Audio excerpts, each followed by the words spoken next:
రావడం ఒక్కడై పోవడం నడుమై నాటకం విజిలీలా.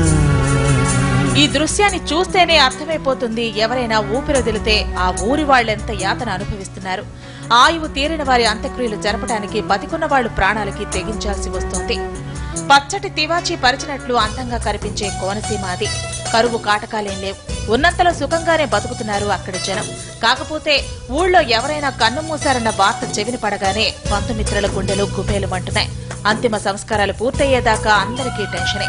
నలుగురు మెచ్చిన నలుగురు తిట్టిన విలువలే శిలువగా బతికున్న వాళ్ల మాట ఎలా ఉన్నా కన్ను మూస్తే మాత్రం 6 అడుగుల స్థలం కోసం అక్కడ అంతులేని అన్వేషణ. మరణానంతరం మరుభూమి కోసం వెంపర్లాడాల్సిన పల్లె జనానికో తీరని వేదన. 6 అడుగుల స్థలం కోసం మైళ్ల తరబడి అంతిమయాత్ర సాగాల్సిందే. భుజాలపై పాడని మోస్తూనే కాలువలు గోదావరి పాయలు దాటాల్సిందే. కోనసీమలోని కొన్ని గ్రామాలకు నేటికి శ్మశాన వాటికల్లేవు.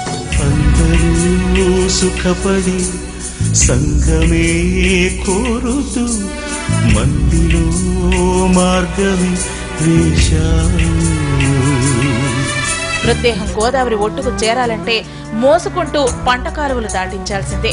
గతంలో పంట కాలువల్లో బల్లకట్లుండేవి. కాలువలపై లో లెవెల్ బ్రిడ్జిలొచ్చాక బల్లకట్లు కనుమరుగయ్యాయి. కొన్ని గ్రామాలకు వంతెనలు లేకపోవడంతో పల్లెలో ఎవరైనా చనిపోతే తదనంతర కార్యక్రమాల్ని పూర్తి చేసేసరికి ప్రాణాల మీదకొస్తోంది.